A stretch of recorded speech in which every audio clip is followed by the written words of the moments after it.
ನೋಡಿ, ಒಂದ್ ಕಡೆ ಮಳೆ ಆದ್ರೆ ಯಾವ ರೀತಿಯಾಗಿ ಅವಾಂತರ ಆಗುತ್ತೆ, ಯಾವ ತರ ಅವಾಂತರ ಸೃಷ್ಟಿಯಾಗುತ್ತೆ ಅಂತ ನೋಡಿದ್ವಿ. ಆದ್ರೆ ಕೆಲವೊಂದು ಭಾಗದಲ್ಲಿ ಮಳೆ ಆದ್ರೆ ರೈತರ ಮುಖದಲ್ಲಿ ಮಂದಹಾಸ ಮೂಡುತ್ತೆ. ಇದು ಕೋಟೆನಾಡು ಚಿತ್ರದುರ್ಗದಲ್ಲಿ ಮಳೆ ಆರ್ಭಟ, ಬಿಸಿಲಿನ ತಾಪಕ್ಕೆ ಬಸವಳಿದ ಜನರಿಗೆ ತಂಪೆರೆದ ವರುಣ.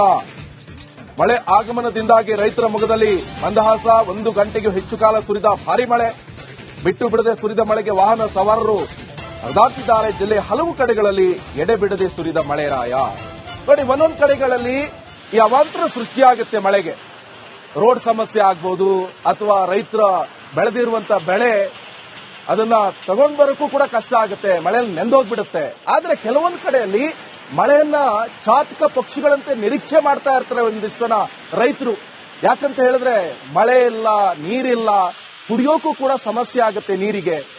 ಈ ನಿಟ್ಟಿನಲ್ಲಿ ಯಾವಾಗಾದ್ರೂ ಮಳೆ ಬರುತ್ತೋ ಅಂತ ವೇಟ್ ಮಾಡ್ತಿರ್ತಾರೆ. ಅಂತಹ ಕಡೆಗಳಲ್ಲೆಲ್ಲ ಮಳೆ ಬಂದ ಸಂದರ್ಭದಲ್ಲಿ ರೈತರಿರ್ಬೋದು ಅಥವಾ ಅಲ್ಲಿನ ಸಾರ್ವಜನಿಕರು ಬಹಳ ಖುಷಿ ಪಡ್ತಾರೆ. ಅವರಿಗೆ ಇಲ್ಲಿ ಬಹಳ ಖುಷಿ ಪಡ್ತಾ ಇದ್ದಾರೆ. ಚಿತ್ರದುರ್ಗದಲ್ಲಿ ನಿರಂತರ ಬಿಸಿಲಿಗೆ ಕಂಗೆಟ್ಟು ಹೋಗಿದ್ದಾರೆ. ಆದ್ರೆ ಮಳೆ ಬಂದಂತ ಸಂದರ್ಭದಲ್ಲಿ ಕೂಲ್ ವಾತಾವರಣ.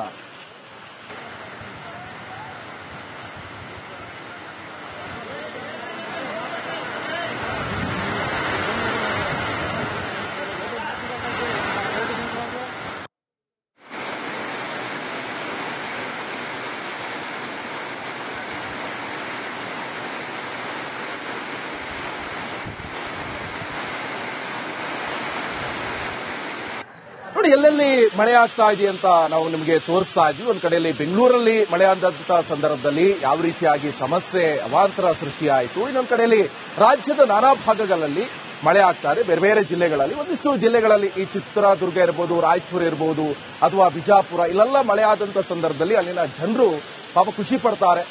ರೈತರು ಇರಬಹುದು, ಸಾರ್ವಜನಿಕರು ಬಿಸಿಲ ಬೇಗೆಗೆ ಬೆಂದು ಹೋಗಿದ್ದಾರೆ. ಮೊನ್ನೆಷ್ಟೇ ನಾವು ನೋಡ್ತಾ ಇದ್ವಿ, ಸರ್ಕಾರದ ಟೈಮಿಂಗ್ಸ್ ಕೂಡ ಚೇಂಜ್ ಆಗಿದೆ. ಆಫೀಸ್ಗಳಿಗೆ ಬೆಳಗ್ಗೆ 8 ಗಂಟೆಯಿಂದ ಮಧ್ಯಾಹ್ನ 1 ಗಂಟೆ ತನಕ ಮಾತ್ರ, ಅಂದ್ರೆ ಅಷ್ಟೊಂದು ಬಿಸಿಲು.